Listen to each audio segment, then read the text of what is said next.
자, 앞전에 공부한 리퀘스트를 활용해서 4가지의 게임 프로젝트를 진행을 해보고자 해요. 그래서 리퀘스트 프로젝트라는 프로젝트 안에 이와 같이 01 언더바 리퀘스트 99단이라는 폴더를 만드시고 요게 3개의 JSP 빈 파일을 생성을 해주십니다. 네. 노션 하단에 보시면 이처럼 생성해야 할 폴더명과 파일명이 있기 때문에 이걸 참고하셔서 그대로 개인 프로젝트에 생성을 해주시면 돼요. 그러면 지금 index.jsp 페이지가 바로 첫 화면입니다. 그래서 게임 시작이라는 A 링크를 클릭을 하면 99단 페이지로 이동을 하게 돼요. 99단에서 랜덤으로 99단 문제를 제시하고 전송이라는 버튼을 누르게 되면 99단 프로 페이지로 이동을 하게 됩니다. 그럼 99단 프로 페이지에서는 여러분들이 입력한 99단 숫자의 정답 여부를 확인을 해주고 다시 뒤로 가기 버튼을 누르게 되면 또다시 99단.jsp 페이지로 이동을 하는 원리예요. 자, 그림판으로 잠깐 페이지 이동을 살펴볼게요. 일단 맨 처음에 index.jsp 페이지에서 시작을 합니다. 네, 여기서. 그리고 여기서 게임 시작이라는 A 태그를 누르게 되면 이제 이동하는 페이지는 99단.jsp 페이지로 이동을 하게 돼요. 네. 또 여기서 우리 친구들이 문제를 풀고 정답을 입력한 후에 전송이라는 서브밋 버튼을 누르게 되면 다시 99단 프로.jsp 페이지로 이동을 하게 됩니다. 그럼 이 프로 페이지에서는 여러분들이 입력한 정답이 맞는지 확인을 하고 안내 메시지를 출력한 후 다시 뒤로 가기 버튼을 누르게 되면 또다시 99단 페이지로 가는 거예요. 그래서 99단 프로를 왔다 갔다 5회를 반복한 후에 5회의 횟수가 끝나게 되면 99단 프로 페이지에서 이제 게임을 종료해도 되겠구나. 게임 5회가 다 진행이 됐구나. 성공적으로. 그러면 또 다시 처음으로 라는 A 태그가 등장을 해서 원래의 인덱스 페이지로 이동함으로써 게임을 1번부터 다시 시작할 수 있도록 프로세스를 우리가 만들어주면 됩니다. 네. 자, 그러면 인덱스 페이지부터 한번 만들어 볼게요. 인덱스 페이지 열어주시고 인덱스 페이지는 이와 같이 생겼대요. 요거를 우리가 그대로 적용해서 HTML로 풀어봅시다. 네, 이렇게 인덱스 페이지는 H1으로 99단 게임, H3으로 99단 5문제 풀기라는 제목을 설정해 주시고 A 태그로 게임 시작 버튼을 누르면 99단 페이지로 이동하도록 설계를 해주시면 돼요. 자, 그럼 이제 99단 페이지로 이동을 할게요. 또 99단.jsp 파일을 열어주세요. 99단 페이지는 지금 이미지 파일을 보시게 되면 똑같이 99단 게임의 99단 5문제 풀기 제목까지는 똑같아요. 그리고서 게임의 횟수와 그리고 점수 그리고 랜덤으로 설정된 XY 변수 인풋 태그가 설정이 되어 있는 걸 볼 수가 있습니다. 그럼 일단 인덱스 페이지에서 제목란은 똑같으니까 그대로 가지고 올게요. 복사해서. 네. 그리고 이제부터 우리가 각종 변수를 설정을 해줘야 될 것 같아요. 이 부분을 좀 많이 같이 고민을 해봐야 될 것 같아요. 일단 첫 번째는 게임이 5회가 진행이 되면 종료를 시키기로 했기 때문에 현재 진행 중인 게임 횟수를 알려주는 변수가 필요해요. 첫 번째 게임이다, 두 번째 게임이다 이런 식으로. 그리고 여러분들이 정답을 맞추면 스코어라는 점수가 올라서 몇 점이에요? 현재 50점이에요? 뭐 60점이에요? 이런 식으로 알려줘야 돼요. 그래서 게임 점수, 즉 성적을 저장할 변수가 또 필요합니다. 그리고 세 번째로는 또 생각할 게 문제를 우리가 출제해야 돼요. 99단 문제를. 그래서 99단 문제 출제를 위한 변수 2개가 또 필요해요. X라는 변수, Y라는 변수. 네. 자, 그리고 어쨌거나 우리가 이 99단 문제를 출제한 후 사용자가 이제 이 문제에 대한 정답을 입력하게 되는데, 사용자가 입력한 정답과 실제 컴퓨터가 저장한 정답을 비교해서 정답입니다, 오답입니다 라고 표현을 해야 되기 때문에 실제 컴퓨터가 연산한 정답도 저장을 해줘야 되겠다라는 게 현재로서는 이제 유추가 되는 부분인 것 같아요. 네. 자, 그러면 우리가 위에서 설정한 각종 변수들을 한번 같이 설정을 해봅시다. 일단 첫 번째, 게임 횟수는 게임 카운트라는 변수로 설정을 하고요. 두 번째, 게임 점수는 게임 스코어라는 변수로 또 설정을 해보겠습니다. 그리고 9구단 문제를 출제를 해야 되는데 9구단은 지속적으로 랜덤으로 설정이 돼야 되기 때문에 랜덤 변수도 함께 설정을 해주도록 할게요. 자, 그리고 더불어서 드디어 문제를 만들겠습니다. len.nextInt로 설정을 하게 되는데 x는 2부터 9로 설정을 할게요. 그러면 8 더하기 2로 설정을 해주시고 y는 1부터 9로 설정을 해주시면 좋을 것 같아요. 그쵸? 그래서 9 더하기 1로 설정을 하겠습니다. 네. 자, 그리고 마지막으로 이 x와 y를 문제로 출제할 건데 컴퓨터가 정확한 정답을 연산할 수 있도록 x 곱하기 y를 answer라는 변수에 저장까지 해볼게요. 자, 이제 우리가 설정해 놓은 자바 변수를 활용을 해서 실제 문제를 출제하도록 하겠습니다. 우선 게임 카운트를 처음에 0으로 설정을 했는데 실제 사용자 측에는 맨 처음의 경우에는 1번째 게임입니다 라고 안내를 하고 있더라고요. 이렇게. 그쵸? 그래서 게임 카운트는 이제 막 시작을 했으니까 1회로 수정을 하도록 할게요. 네, 1회 시작이 됐으므로. 자, 그러면 이제 HTML 영역으로 오셔서 아무래도 자바 변수를 활용해야 되니까 꺽쇠 %는으로 게임 카운트 번째 게임이라고 표현을 하겠습니다. 그리고 조금 크게 보여주기 위해서 H3 태그를 이용을 해서 감싸주도록 할게요.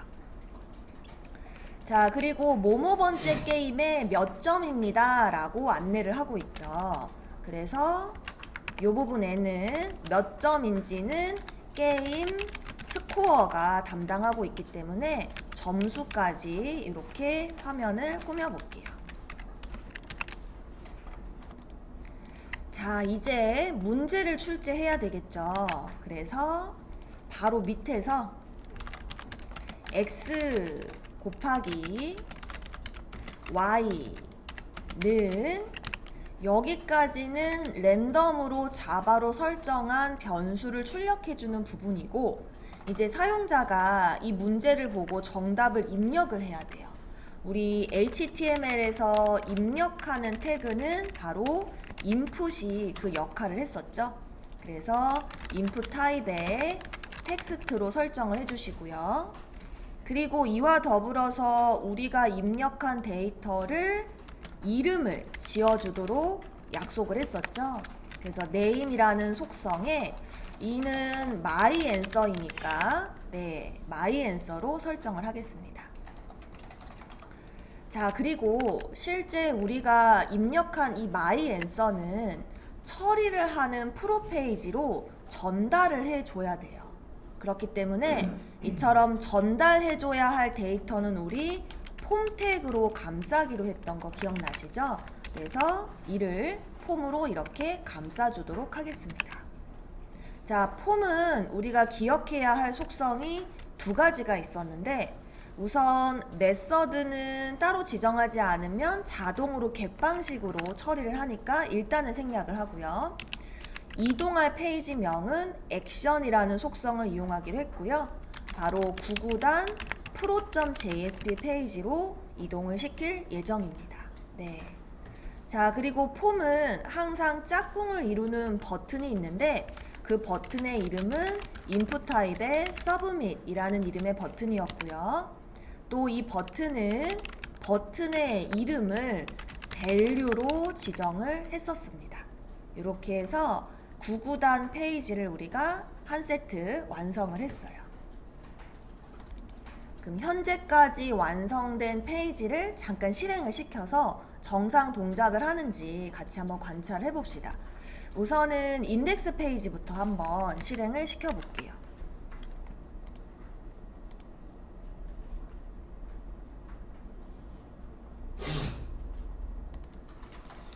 인덱스 페이지를 처음 이렇게 실행하시게 되면 우리가 이제 예측한 대로 게임 시작이라는 버튼이 나오고 이 버튼을 누르면 이제 구구단 페이지로 오는 겁니다. 그럼 우리가 게임 카운트를 1로 초기 값을 설정했기 때문에 1번째, 그리고 스코어는 0으로 설정했기 때문에 0으로. 자, 그리고 X와 Y는 자바가 랜덤으로 설정하니까 리로드 할 때마다 값은 바뀔 수밖에 없고요. 네. 그럼 이제 사용자가 이 문제를 보고 답을 입력을 하고 전송을 누르면 프로 페이지로 가서 이 프로에서 프로세스를 처리해야 합니다. 여기까지 괜찮죠? 네.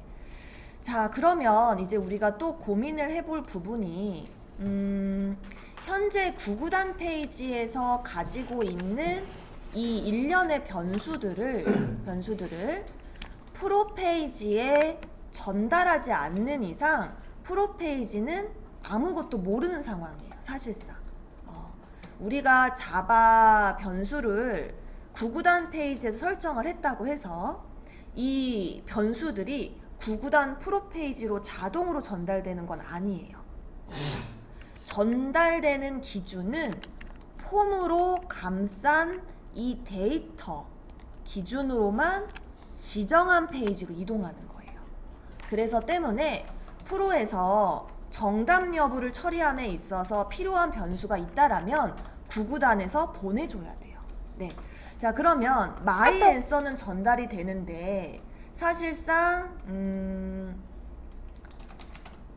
실제 컴퓨터가 연산한 answer는 전달이 안 돼요. 그죠? 프로에서는 컴퓨터가 연산한 정답과 사용자가 입력한 정답을 비교해서 맞았다 틀렸다를 확인해야 되는데 말이죠. 그쵸? 그래서 우리는 이제 알 수가 있습니다. 이렇게 입력받지 않고 전달하는 데이터는 우리가 숨겨서 전달한다 해서 히든으로 넘기를 했었죠. 네. 그리고 이름은 동일하게 answer라고 지정을 할 것이고요.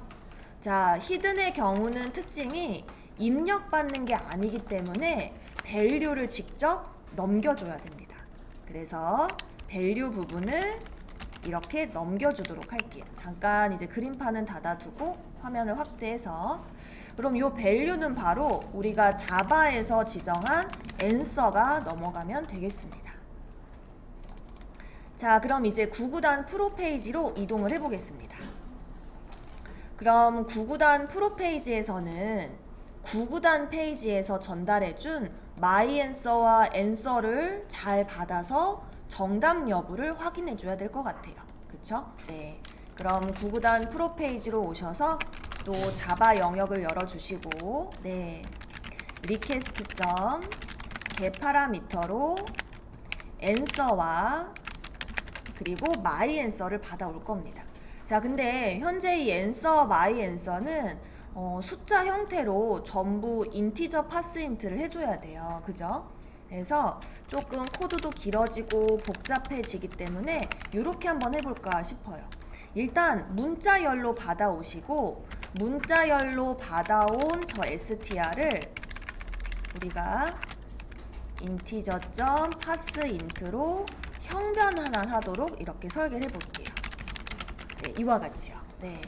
일단 answer라는 이름을 그냥 임시 변수 str로 문자로 저장하시고 그 저장된 str을 다시 형변환해서 정확한 변수명인 answer로 지정을 한번 해봅시다. 물론 한 줄로도 가능한데요. 지금 워낙 인티저 파스인트가 많이 발생하니까 이렇게 한번 진행을 해볼게요. 자, 그럼 나머지도 이어서 쭉 해볼게요. 나머지는 뭐죠? my answer겠죠? 네. 그러면 또 그대로 형변환 해야 되고 이는 또 my answer가 되겠습니다. 이렇게 해서 구구단 페이지에서 전달해준 두 개의 값을 잘 받았습니다. 그럼 이제 전달을 받았기 때문에 이를 토대로 우리는 정답의 일치 여부를 확인할 수가 있습니다. 그래서 실제 컴퓨터가 연산한 앤서와 이제 사용자가 입력한 마이 앤서를 비교해서 정답 여부를 처리할 수가 있겠죠. 네. 그러면 정답 또는 오답을 표현해야 되는데, str이군요. 그럼 변수명을 리절트로 바꿀게요. 그래서 리절트는 정답. 그리고 일치하지 않으면 우리는 이를 오답으로 이렇게 표현을 한번 해보겠습니다. 그리고 마지막에 리절트를 출력을 해주시게 되면 정답이다, 오답이다 그 결과를 문자열로 표현할 수가 있겠죠. 자, 그럼 이미지 파일을 잠깐 봐볼게요. 이미지 파일을 보면 지금 이 부분이 프로페이지인데 프로페이지가 단순히 정답이다, 오답이다만 표현하는 게 아니라 좀 까다롭게 몇 번째 게임에 현재 점수가 몇 점이다 라는 것까지 현재 표현을 하고 있어요. 정답, 오답은 우리도 잘 만들었어요. 근데 몇 번째 게임인지 점수는 몇 점인지 이거를 어떻게 처리해야 될까 생각을 해보면 역시나 몇 번째 그리고 몇 점은 사실 구구단에서 우리가 설정한 변수들이거든요. 그쵸? 그러면 구구단 프로에서도 몇 번째 횟수와 점수를 출력하려면 역시나 앤서처럼 히든으로 넘겨줘야 돼요. 그래야지만 프로에서 사용이 가능하기 때문인 거죠. 네. 그래서 다시 구구단 페이지로 잠깐 오시겠어요? 오셔서 요 앤서 히든 부분에 우리가 두 개의 변수를 더 넘겨야 됩니다. 네. 첫 번째는 게임 카운트가 되겠고요. 이렇게 두 번째는 게임 스코어가 되겠습니다. 그래서 기존의 구구단에 이와 같이 두 개의 변수를 추가로 히든으로 넘기겠습니다. 이제 게임 카운트와 게임 스코어를 또 전달받았기 때문에 역시나 구구단 프로 페이지로 오셔서 받아주셔야 됩니다. 그래서 또 두 개의 변수를 받도록 할게요. 첫 번째는 게임 카운트였고요. 두 번째는 게임 스코어이었습니다. 그래서 게임 카운트, 게임 스코어를 역시나 받아서 저장을 해 두겠습니다. 그래서 이렇게 두 개의 변수를 추가로 받았습니다. 자, 그럼 이제 마지막으로 구구단 프로 페이지를 이와 같이 디자인을 할게요. 몇 번째 몇 점이고 뒤로 가기 버튼까지 한번 만들어 보겠습니다. 자, 이렇게 해서 작성을 지금 해 보았는데요. 일단 이 게임 스코어의 경우는 아마도 100점 만점일 텐데 문제가 5문제이니까 정답을 맞출 때마다 20점씩 증가를 해야 될 것 같아요. 그래서 보다시피 정답을 맞추게 되면 게임 스코어를 20점 증가를 시켰습니다. 이 부분에서. 네. 자, 그리고 화면에서처럼 게임 카운트 번째 게임이고 현재 몇 점을 맞았다. 그리고 그 결과 현재 정답이다, 오답이다를 표현을 했고요. 마지막으로 다시 두 번째 문제를 풀기 위해서 A 태그로 구구단 페이지로 이동하도록 설정까지 한번 해봤습니다. 자, 그럼 여기까지 완료가 됐으니 잘 동작을 하는지 실행을 해 보았는데요. 자, 실행을 해서 게임 시작을 누릅니다. 이제 눌러서 랜덤 문자가 나왔어요. 그래서 제가 정답을 맞추면 68에 48 하고 전송을 누릅니다. 그러면 아직까지는 첫 번째 문제가 맞아요. 그쵸? 네. 그리고 20점이라고까지 잘 나와요. 정답이라고도 잘 나오고요. 자, 근데 이제부터 또 생각해 볼게. 제가 뒤로 가기를 누르면 구구단 페이지로 돌아가겠죠. 구구단 페이지로. 그럼 여러분 돌아갔을 때는 이제는 첫 번째 문제가 아니라 몇 번째 문제가 돼야 되죠? 두 번째 문제가 돼야 돼요. 두 번째 문제가. 그래서 이를 우리가 한번 다음부터 같이 적용을 해 볼게요.